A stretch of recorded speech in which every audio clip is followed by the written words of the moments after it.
Then in classification, coming to the periodicular surgery, it includes your curettage, root and resection, root and preparation, root and filling. Then corrective surgery, it includes perforation repairs, which may be either because of mechanical defect or it is maybe because of horizontal defect. Then is your periodontal management, root resection and tooth resection comes under this category. Then is your intentional replantation. Then surgical drainage. Surgical drainage includes IND procedure and cortical trephination. The procedure of IND, first of you have to anesthetize the patient, then give a horizontal incision with number 11 or 12 BP blade at the base of the fluctuant area. Then you can insert a drain, rubber dam drain, to maintain the patency of the surgical opening. And you may also leave the lesion with the incision done alone. Use of drain is indicated in moderate to severe cellulitis and other positive signs of aggressive infective process. These are the pictures showing you the IND procedure where we are applying a topical local anesthesia and then we are giving a incision on the most fluctuant part of the swelling or most dependent part of the swelling. These are the material used: iodoform gauze, rubber dam drain, which may be your simple drain or your Christmas tree type of drain.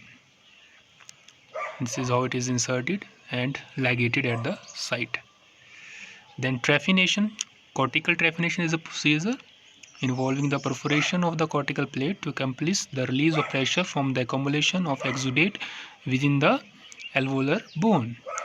It is done with the help of 6 or 8 round buccal approach. Mostly the objective is to create a pathway through the cancellous bone to the vicinity of the involved periodicular tissues. Then coming to your periodicular surgery. First of all, we have to do a treatment planning for the procedure, which includes your pre-surgical patient management. Then is your need for profound local anesthesia and hemostasis. Then management of soft tissue. Then is your management of hard tissue. Surgical access, both visual and operative. Access to root structures, periodicular curettage, root and resection, root and preparation, and root and restoration. Then is your soft tissue repositioning and suturing, post-surgical care. Coming to the pre-surgical patient management or assessment, here you have to assess the medical status of the patient. Proper history should be taken. It is the first key for success of any surgical procedure. Patients should be evaluated for major systemic disorders such as CVS, renal, hepatic, digestive, immune and skeletal muscles, which may contraindicate or alter approach to surgery. Also, pre-medication for patient in normal or in presence of any of the above medical conditions should be given priority and consulted with physician. The patient preparation. Patient preparation starts with patient communication regarding reason for surgery. What are the risks involved? You have to discuss it with the patient. You have to explain all the pros and cons of the procedures. There may be necessity of pre-medications such as sedatives, hypnotics, systemic antibiotics for patient in order to improve accessibility, also post-surgical healing. Pre-surgical mouth rinse with chlorhexidine gluconate may improve surgical environment by decreasing tissue surface bacterial contamination. Mouth rinse should be started a day before surgery, immediately before surgery, and up to 4 to 5 days post-surgically. This reduces bacterial contamination of the surgical site and improves wound healing. Anesthesia. Local anesthetic with vasoconstrictor. Objective of anesthesia is to obtain a profound and prolonged anesthesia, provide good hemostasis both during and after the surgical procedure. Selection of the anesthesia based on the medical status of the patient, desired duration of the anesthesia. As all of you know that there are various types of local anesthesia of various different types of durations: short acting, medium, or long acting.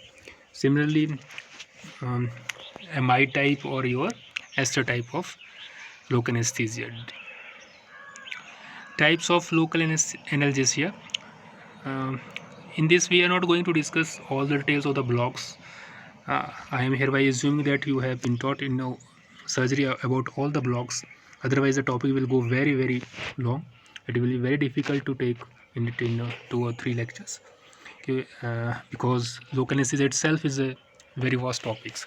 So I am just briefing the outline of the local anesthesia, and I am mainly focusing on the surgical procedure. So types of local analgesia: topical analgesia, submucosal infiltration, subperiosteal infiltration, nerve block analgesia, intraligamentary analgesia, intraosseous analgesia. And there are various types of blocks, as you already know about the maxillary blocks and the mandibular blocks, which include your ASA, MSA, PSA, and inferior volars, and your buccal, long buccals, and lingual. So in this lecture it is done for today. Now rest of the part we will take in the next video.